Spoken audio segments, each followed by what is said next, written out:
will reveal the truth you'd never expect. Welcome to Vancouver, the city of hell, where the homeless occupy every corner. They lie scattered across sidewalks, curbs, and even the narrowest alleys, turning the urban landscape into a haunting reflection of a crisis ignored. Homelessness in Vancouver has become more than just a social problem. It's an urban crisis that continues to grow despite efforts to combat it. The stark contrast between the wealth and opportunity Vancouver offers and the painful reality of its homeless population has become impossible to ignore.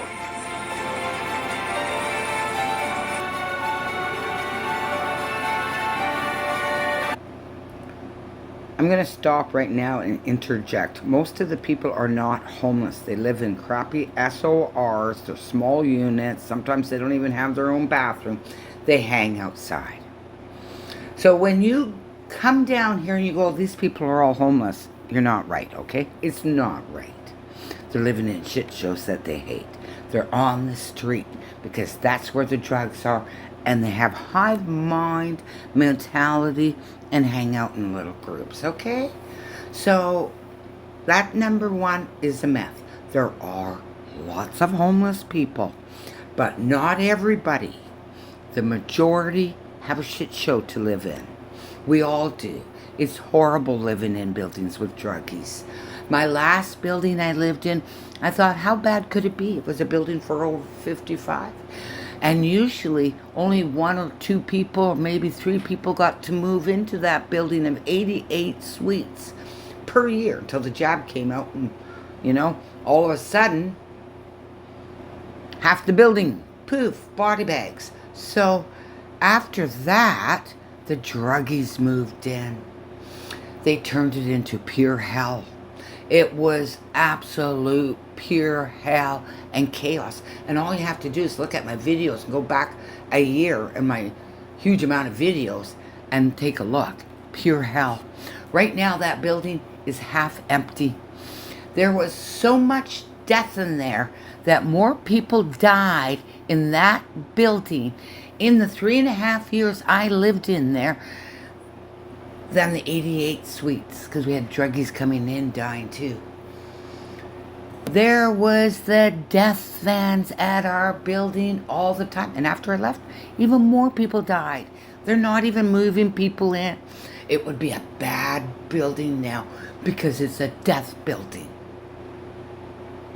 Absolutely horrific conditions we lived in our over 55 building. They're probably going to show the over 55 building that I lived in.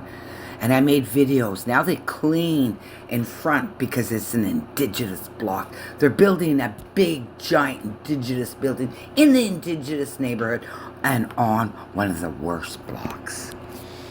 And in the indigenous neighborhood, all they have is poverty pimps and fentanyl. Pushing a lifestyle. That is... And these fuckers, they're generally government funded. And, oh yeah, I guess the lunatics that are rich like to fund them too, because those evils love suffering. Because their money doesn't make it better down here. It makes it worse. As Vancouver grapples with a growing homeless population, the question we must ask is this: why, in the heart of one of the wealthiest and most developed cities, are thousands of people sleeping scattered on the streets every night? Stay tuned until the end of this episode to uncover the most accurate and surprising answer. If you want to learn more about homelessness in any other area or city, please let us know in the comments below. This is an opiate back.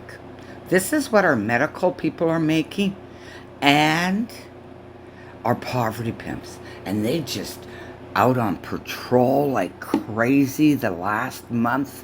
New ones in groups of 2 or 3 because it's dangerous to go in groups of 1. Yet us seniors have to walk around in groups of 1. Okay?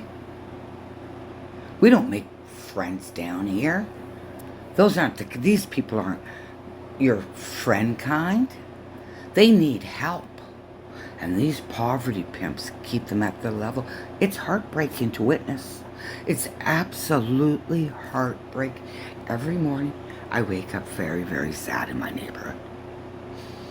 This month has been absolutely horrible about the baby, you know, that had his life taken in 2020 and had no funeral, no coffin, no gender reveal, no name, born in a COVID-19 porta potty. Yeah, you heard me right.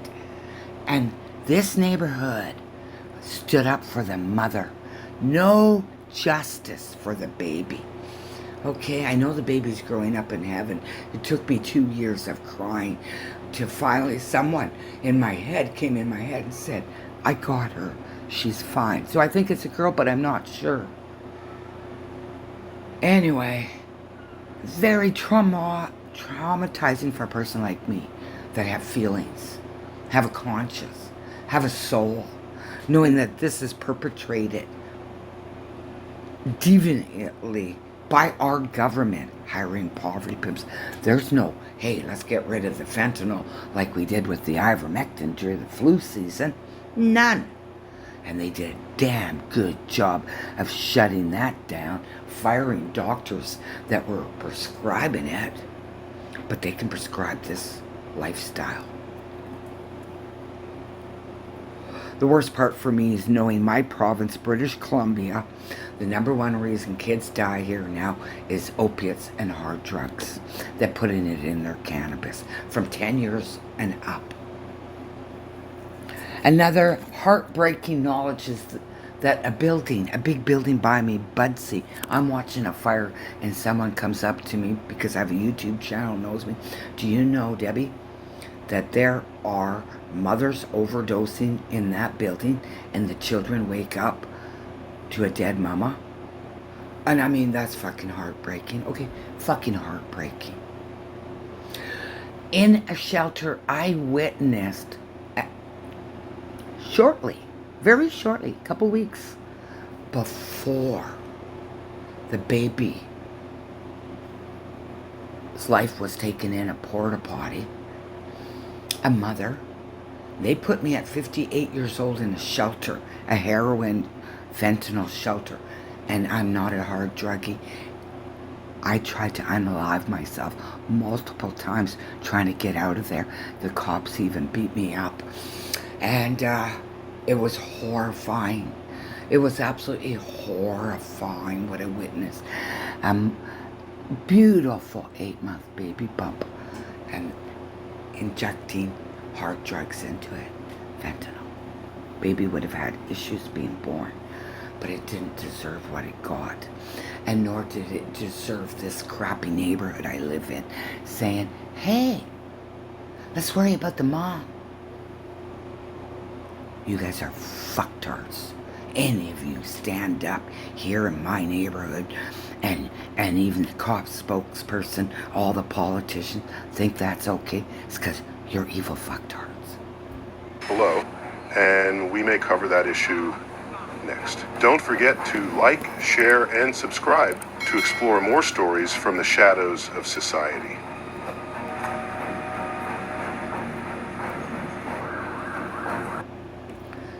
Let me point out, I am now too poor to really leave my neighborhood.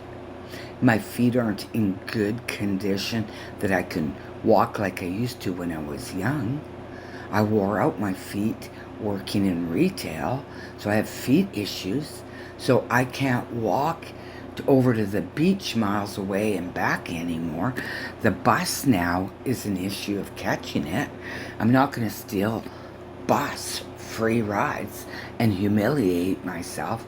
I'm stuck in 15 minutes to the left, 15 minutes to the right, 15 minutes and up, and then towards the ocean. What do I got? 2 minutes. So that's my 15-minute city. That's as much as I can actually walk. And it's just tragic what I see. I also get harassed by the OPS goons. The staff have already told me quite a few times they have meetings about me. They literally have meetings. They probably have my picture posted in their frickin' Oops. Overdose Genocide Society lowering heart beats one, or lowering carbon footprints one heartbeat at a time. Just absolutely awful. They stole my GoPro. You know, I'm over 60. They stole my GoPro right off my dog stroller as I was going home to my shit show. It's on my YouTube channel. Homelessness isn't just an isolated issue in Vancouver, but rather one that has been steadily growing over the years. Okay, homelessness down here did not just gradually come, okay? They flooded our streets with tents. They came on a rampage about where are they going to go and where are they going to go. They have to stay on your streets in front of our over 55 building, okay? And this was before 2023. I believe there was still a lockdown. Where are they going to go and who are they? They're poverty pimps and they're news poverty pimps from all the Canadian news. It was propaganda. We were the first city to go fully encampments.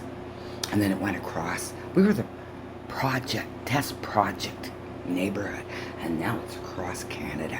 And I predicted at that time it was going to go across Canada. Because the Canadians were fed garbage. They were told these are just poor people. Yet their drug problems cost double of my monthly income. Double. Sometimes 3 times, okay? So, I am the poor person stuck here. They are so rude. They go, if you don't like it here, move. There's nowhere to move. I don't pee on the streets. I don't poop on the street, and I don't want to learn how. I want to stay civilized in an uncivilized fucking shit show that's absolutely deplorable. Kept deplorable with governments hiring poverty pimps from Insight, Oops, and Vandu. And Vandu is a huge, deplorable, debauched poverty pimp run by Vince Teo, and he screams like a little woman, and he's so disgusting. Where are they gonna go? Where are the tents gonna go? You know what I finally had to do to finally get rid of the tents? Is make videos, turn on my stereo full blast, put it out the window, and tell the news agencies, all the poverty pimps, and the idiot lawyers that were defending them, you know, hey, Vancouver's not just 3 blocks home. Take them home with you. Are you too ashamed to have them in your neighborhood? We've had our turn. At that time, it was like a year and a half.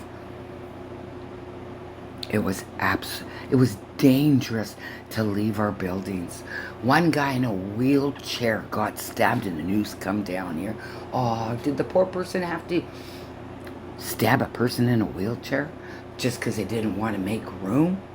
I had to walk with my dog stroller on the streets because it was too dangerous. It was an absolute nightmare. I've witnessed so much. People died under my window. I've got a teenager native guy, really cute, you know, probably 15, 16 in my head that overdosed under my window.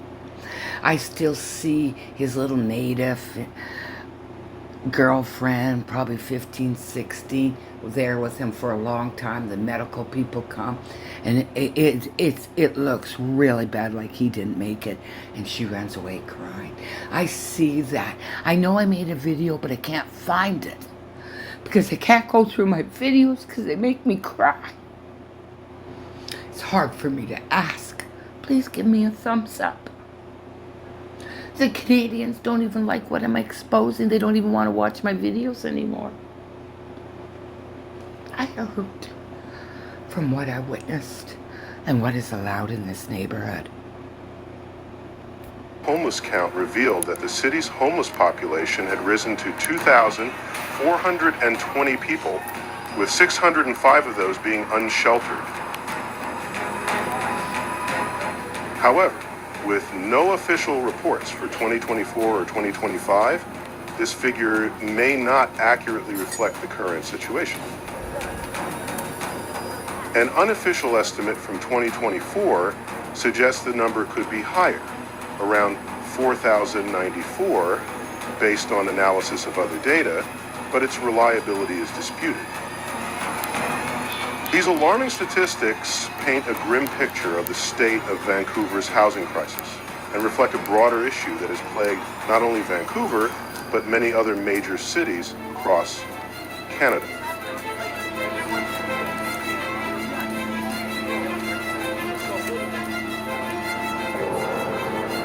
Okay, he's walking on my... The downtown east side That was my old is one of the most block. iconic neighborhoods in Vancouver, and unfortunately also one of the most notorious for its high rates of homelessness. The area, which is home to many of Vancouver... Okay, he keeps talking about homelessness, okay? These people can't live inside. I've explained earlier, they destroy it, okay? A lot of them destroy it, so they have to go from building to building, and in between they're homeless. Not all of them, okay, but a lot of them. And my last building was a great example. It was my over 55 building. How bad could it be? And when I moved in, it was okay. Otherwise, I would have never moved in. But they flooded our streets out of nowhere. All of a sudden, bang! There was a whole bunch of tents. Let me just show you. So this is 2022 of spring, and we've already had these guys for quite a while, over a year.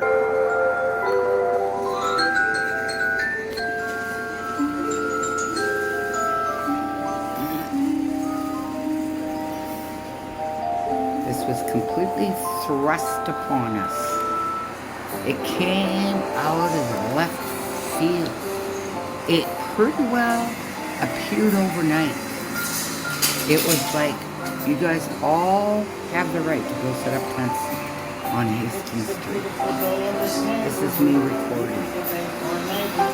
So many people died under this window. Found out one tote kills from this window. So shaky, I didn't have a good recording device. And it was hard. It was just really hard. I'm always traumatized. And that day, I didn't even feel comfortable going out with my little dog. It's so hard to go out with the stroller, the people with the wheelchairs, and the walkers. That's what we went through. has long struggled with poverty, addiction, and inadequate housing. It's addiction. Drugs. This is where the city... I forgot to mention the most important thing. Everybody that was living in a tent was on hard drugs. I did walk around because it's my 15-minute city. I'm poor. Can't afford to take any vacations out of here. So, yeah, it's very traumatizing to wake up every morning in here, flooded with all the bad memories that this living situation has created. Now, if I had psychopathy like the mayor, the premier, Sarah Bly, Vince Tail, who pretends he really cares about his people, but he keeps them actively dying, you know, I wouldn't have issues in this neighborhood. I would fit in. I don't fit in. I don't want to fit in. There's no justice. It's just absolutely horrific. It's a nightmare. Yeah. If you want a vacation downtown East Side, come and check it out. I'll be your tour guide. But of course my trust level is pretty bad, so I would definitely have to check you out. Make sure you are safe-ish. So it's very, very sad. So everybody in the tents were on hard drugs. I talked to the real homeless people that did not want to go into shelters because they're filled with druggies, and they would not live on Hastings Street. They're far away from that. You know, a couple blocks at least. And when the druggies stop robbing us, now, it's not the non-druggies. We're not going to touch your stuff. Who you're being robbed by is your fellow peoples on drugs. Me? I don't steal. Just because you guys steal from me, I'm not going to steal your stuff. That's not my stuff. I know morally it's deplorable to steal other people's stuff. It hurts them. And you guys are already hurting enough. The last thing I want to do is hurt you more by stealing your stuff. And nor do I want to be hurt again and again by you stealing my stuff. Telling me I can't make my videos. But I gotta smell your urine fumes and your poop fumes. And I know if you guys weren't on hard drugs, I might meet the real you. Some of these people, they love being on drugs. There's no hope for them, okay? But obviously, Trey Hilton did not love being on drugs. And the drugs, they ruin your body. Your back is destroyed. Now you're on pain. You know, there was a myth that they kept telling me for almost 10 years down here until I did medical research. And they said, no, when they aren't doing the drugs, their back goes straight. No, not always.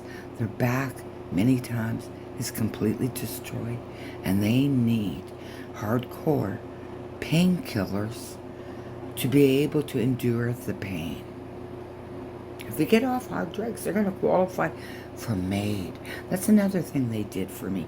They know on some level they're making people suffer down here a horrible existence that aren't on hard drugs. And we qualify for MAID. So what we got from them? A whole bunch of bad memories. Trauma memories. Visible.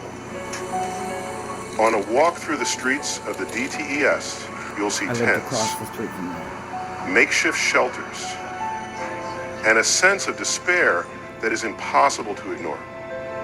I'm despairing. It's here that homelessness takes on a deeply human dimension, as people's stories are written on the streets they occupy.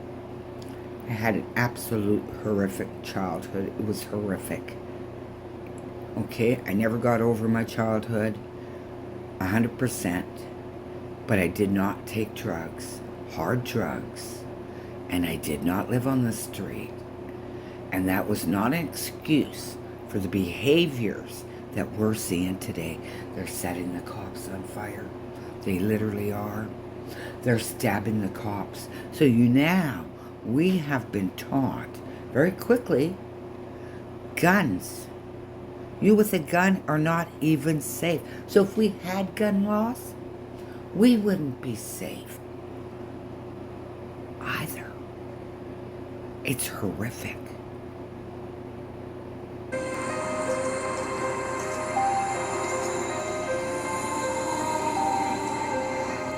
In 2023, the Carnegie Housing There's Project, my which building, works the to brick address building across homelessness the in street. Vancouver, identified that there were more than 605 unsheltered individuals living in tents and makeshift camps.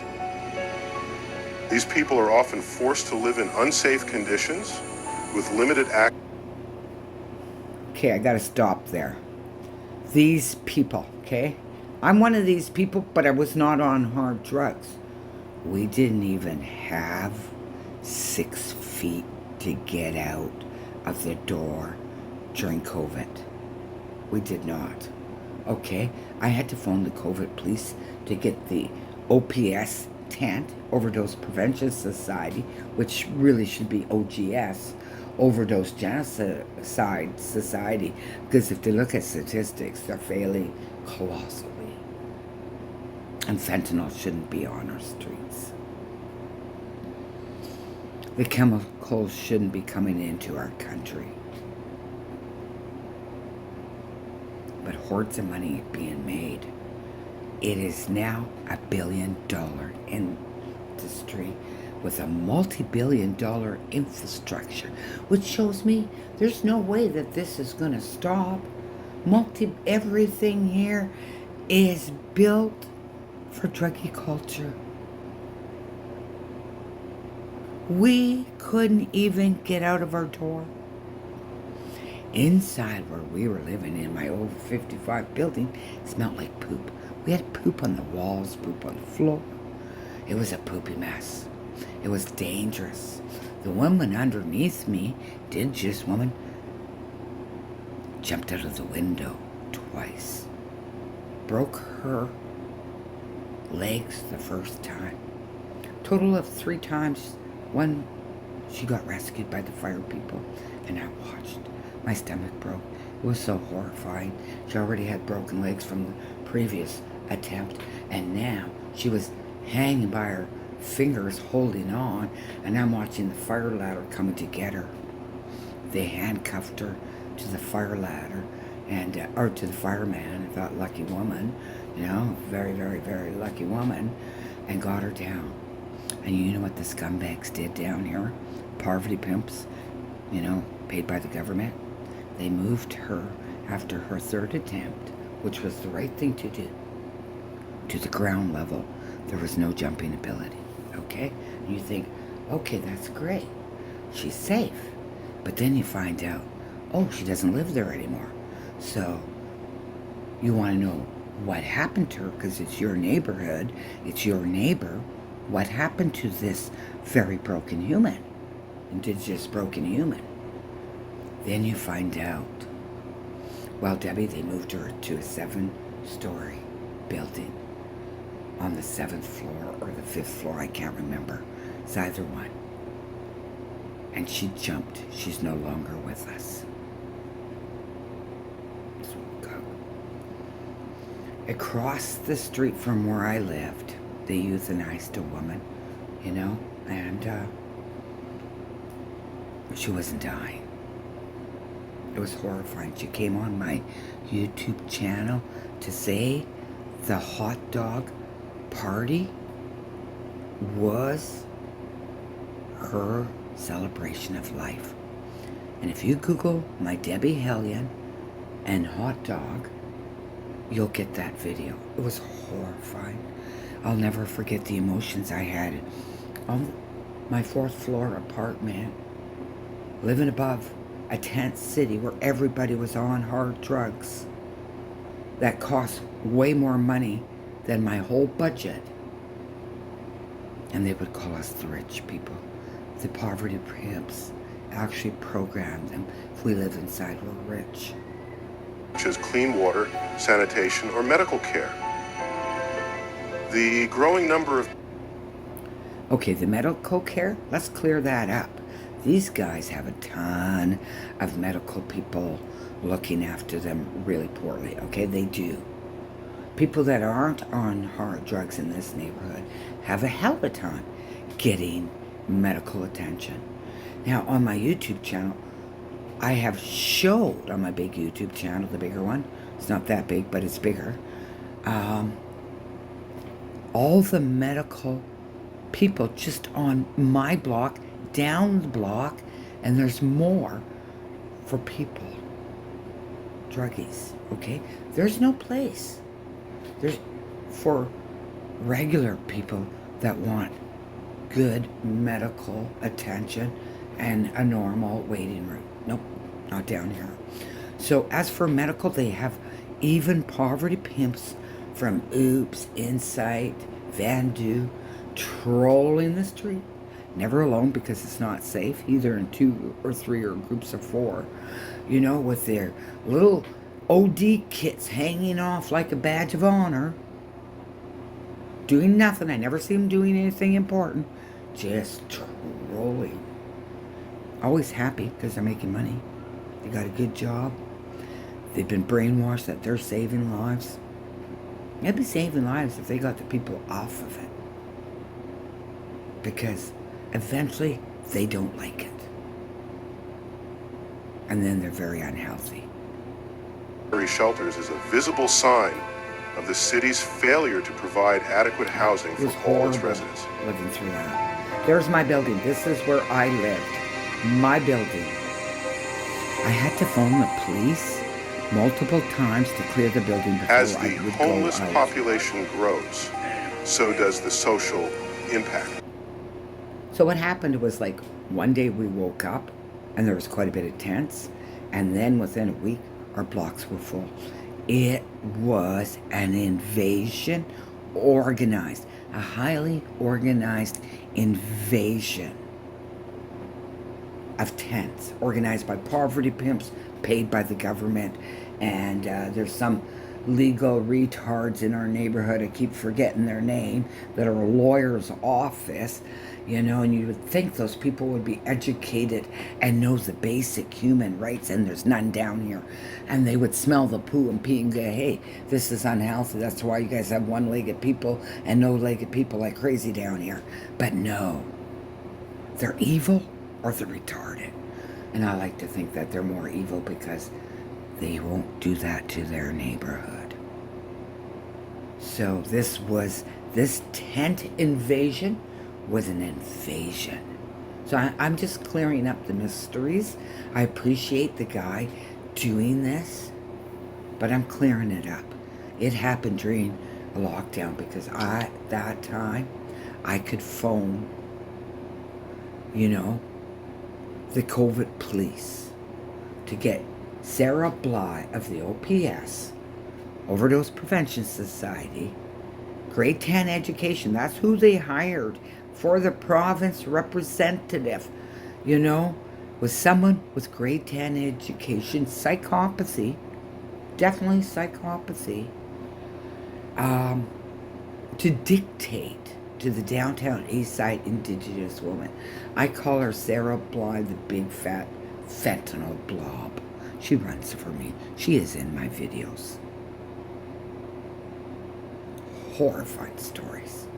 She doesn't pay her druggie staff for coming in for meetings, which is illegal in BC. And she makes already a lot of money pimping safe supply lies. And the most ridiculous thing is the safe supplies are supposed to keep you from getting diseases. And the neighborhood is filled with diseases.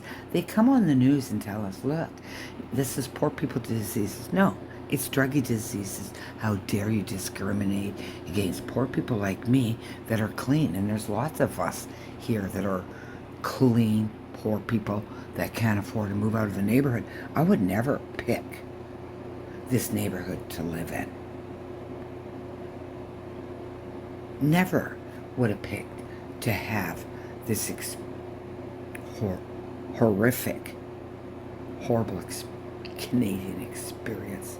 There was nothing great about it. Communities in neighborhoods like DTES face significant public health challenges. The risk of communicable diseases, mental health issues, and substance abuse is higher among those living without stable shelter. Many people on the streets have nowhere to go for medical care, and even those who try to access resources. 100% not true. Now, remember I said we have a multi-billion-dollar, you know, infrastructure that creates this neighborhood, and a lot of medical clinics catering to druggies. Don't tell me they don't have any place to go. That's not true. You know, they even get their medication delivered to them, and it costs taxpayer $3,000. Some of them had their medication delivered to them in a tent under my window. So they get better care than us. They really do. Than us non-druggies. There's not one clinic down here that would cater to, you know, regular people, and you're going to be in a clinic with regular people, majority, instead of you being the outsider, you know, because you're not a deplorable. And What they really need is 9 months of the mental hospital, which I always say 9 months seems like the renewal number. And if they come back and want to flop on the streets, it's renewal of 9 months. But they don't want to do that. This is a big, multi-billion-dollar industry of doing laundry with the crap, okay? It's the 7th biggest industry in Canada. There is no will to get rid of this shit.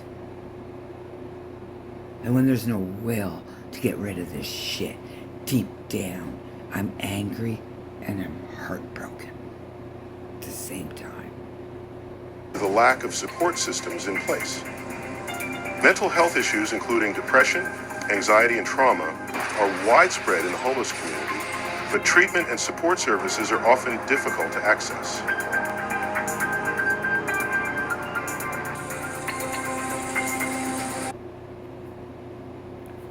Okay, when you talk all about the whole medical, okay, number one, it's very basic. You don't put mentally ill people on hard drugs and encourage it with poverty pimps, pimping tent life. All the supplies you can get. Oh, you have mental illness? Here's a fucking crack pipe. I hope you feel better. Kind of shit. So, right off the bat, that is wacko crazy killer policies. And it's hurting everybody. It's hurting the druggies, the people that it's not seeming to hurt. And the only ones that smile are the poverty pimps down here. Just the poverty pimps making great wages for perpetuating a lie. Often difficult to access.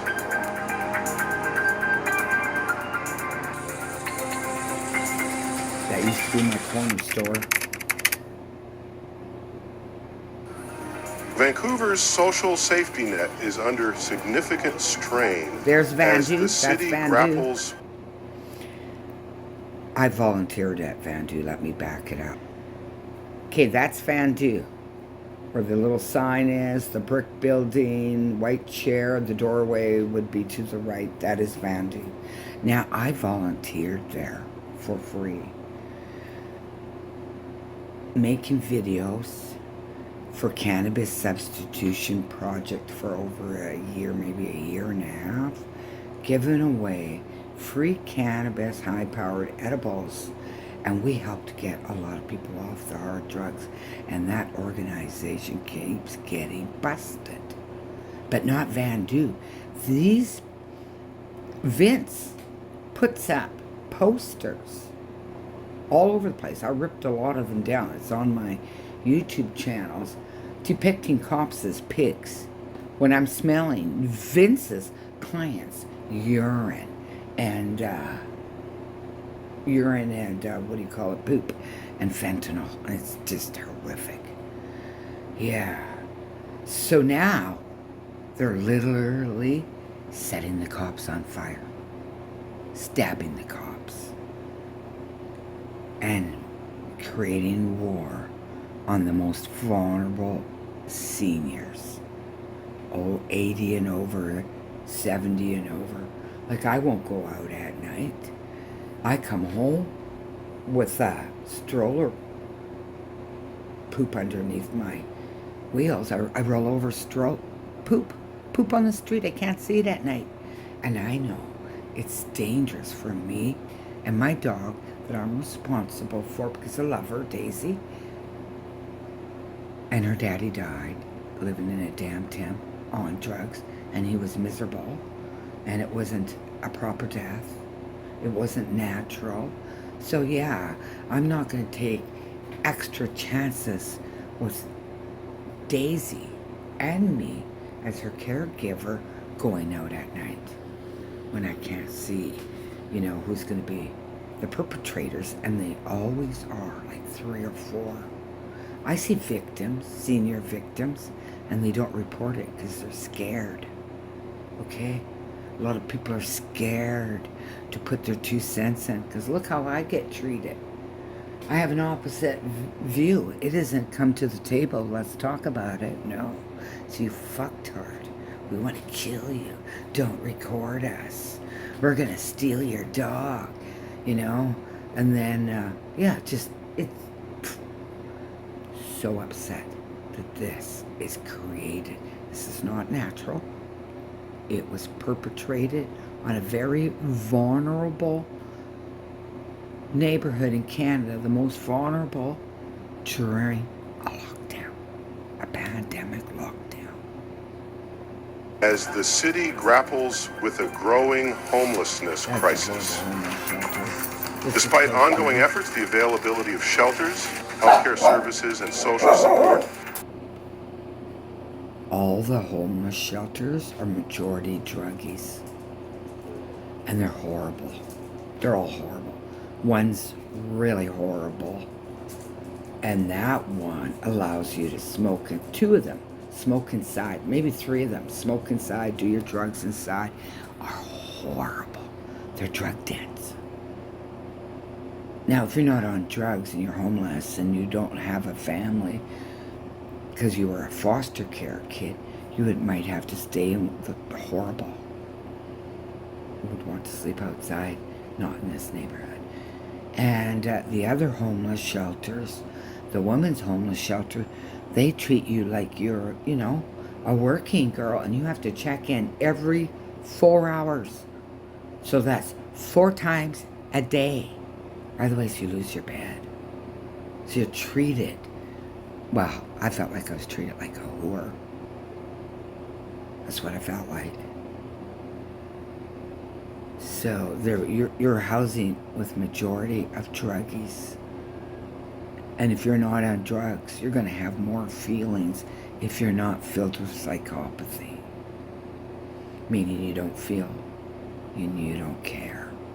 Those people are fine down here. But then again, they don't have a soul. So are they really fine? Of the homeless population, this shortage is compounded by persistent. So this is the general vicinity where a bunch of these druggies beat a 92 or a 94-year-old Chinese man so bad he was hospitalized. He later died a week later of his injuries. And I know there was racism behind here because I hear racism. Okay? The block over is the Chinese community. Now, maybe Canada wants me to call them Asian, but I watch Chinese videos and they find that racist to call them Asian in China. They are Chinese. They do not want to be rebranded. They are proud to say, I'm Chinese, I'm yellow blood. Yes, they do. They say that. And you're not going to rebrand them using me as a puppet for some ridiculism when you got this shit show going on. So yeah, that's where he was beat. You know, when you walk down the street, you pretty well are going to walk on someone's death spot. Everywhere you walk, you're walking on someone's death spot. And it was perpetrated on us. The tent city came out of nowhere, blindsided all of us. It was thrust upon us like a psyop. In the middle of the night, poof, there you go. These guys are poor people. They have nowhere to go. Where are they going to go? That was their mantra. Where are they going to go? Then the government hired poverty pimps they like to call themselves advocates. Fuck off. Just because you're paid by the government doesn't really mean you're an advocate. You're a poverty pimp. And you're pimping this lifestyle. And we had no word input. The only time the news talked about us, not on hard drugs, suffering, this hellhole, was when one of us got robbed, one of us got stabbed, or we're talking about the latest murder.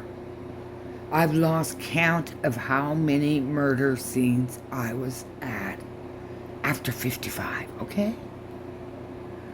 How many murders have you seen, average Canadians? That's what I like. How many overdose deaths on a filthy street like this have you seen, Canadians? Because I've lost count. How many stabbings have you seen? You Canadians out there that are judging me and won't give me thumbs up or watch my videos anymore because I talk about this, have you seen? Because I've lost count. But I remember how many babies were murdered down here in my time down here, and that was one brutally in a porta potty, no name, no justice, no sex reveal, and no funeral, and all the empathy went for the mother. So I'm pissed. Continue to drive individuals into homelessness. We did them in. In 2024, Vancouver reported a 5% increase in homelessness, with 1,366 individuals. Okay, I'm making this video on my Samsung S23 Ultra, and I'm not doing a perfect job. I'm not perfect. And I could edit that glitch out, but I'm not going to. This is Ryan Sudd's stabbing tunnel, and it is all over both of my channels. It is absolutely horrific. Let me tell you about the tunnel. I'm traumatized from the tunnel. And when you walk in this tunnel, you are going to walk through several people's death spots. The last murder that I was at, murder scene in this tunnel, was Stevens, and he lived underneath me. He just went to the store, got stabbed in the heart. The energy was so absolutely horrifying. The scene was horrifying. They're working on him. He's a white dude, so white dudes, when they're dead, their color goes off. Our colors go off. You can go, yeah, he's dead. Okay. The energy involved in that all of a sudden I murdered energy was overwhelming and powerful. Stephen had a lot of energy when he left because he didn't know. He just went to the store and he was in his early 30s. It was horrifying. Just horrifying. I saw the cops were horrified and traumatized, and I could feel the energy coming off of them. I could feel the fire dudes involved in that, all horrified, and the energy coming off of them. I couldn't feel that off the ambulance drivers or caregivers, probably because they were busy working, you know. So it was horrifying. I recorded it in the wrong speech, but what you would have heard, one of the people on the street said, that guy's dead. Look at his color. And I did. It was horrifying. On my walk back to my apartment, which is on the other side of that, Ryan Sudd's poverty pimp. I saw him yesterday. It was horrible. He traumatized me. He's my trigger. My immune system broke. First time in my life. My immune system broke. My brain broke. Because I had phoned the mayors of Vancouver so many times after every stabbing, after every murder in this tunnel. I would phone and put cameras in there. We need security. And then Stephen was brutally murdered. And for some reason, that murder was like, broke me. It was too much. So we're going to check out at the other side of the tunnel, and I'm going to show you where I lived for 3.5 years of pure hell. Experiencing homelessness. This is where I lived. Okay, this is where I lived after it got better. After, we won to remove the tents off the street. No one fought harder than me through my 4th floor window. I wished I had a megaphone, but I did put my speaker full blast out the window, record what I wanted to say, upload it to YouTube, put the private on because it was private for me, blast it out the window. Then they didn't come back. The news didn't come back. The protests didn't come back. I phoned the city. I worked hard phoning the city, all for free. And this is where I lived. The windows would be broken. There was a murder cult, gangster tag, and nobody wanted to take it off. Well, why don't you go paint it off? Oh yeah, they hate me. They know I have a YouTube channel because they're always screaming, "Fuck Debbie Hellion," up to my 4th floor window when I'm telling them, "Shut the fuck up." After, "Please turn it down." Please turn it down, didn't. They shot out my window. They missed and shot out other windows too. Yeah, it was a nightmare. Threw cans at my window. Did I stop and go, "Oh, I'm scared. I'm scared"? No, I went, who else is doing what I'm doing? If we had more people doing what I'm doing, which is extremely dangerous, they tell me, then maybe we could have got rid of the tents. But it was a pilot project. The tents blindsided a vulnerable indigenous neighborhood. They couldn't have pulled off this fucking tent home psyop on anyone else's neighborhood in Vancouver, which was exactly racism on steroids, perpetrated by our own government. People died right there, everywhere. Everywhere under my window, there would have been a death. If you took the outlines of people and put the little angel wings on them, what's the chances are you going to make it to heaven? The last thing you are doing is checking out, doing drugs, and harming others, because you harmed us by living underneath our tent. The smells were horrible. Poo smells inside.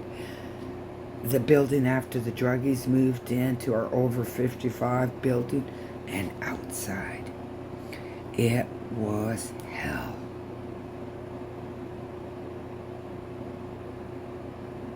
So I don't know about his statistics. Thank you, Canada. I'll always remember what some of the elder indigenous women that lived here before they passed said, and how they cried trying to come out of the door with all these hardcore druggies. There was weapons in the tent. They'd go, "Oh, Debbie, I accidentally touched a tent," and they fucking threatened to kill me, and they'd be crying.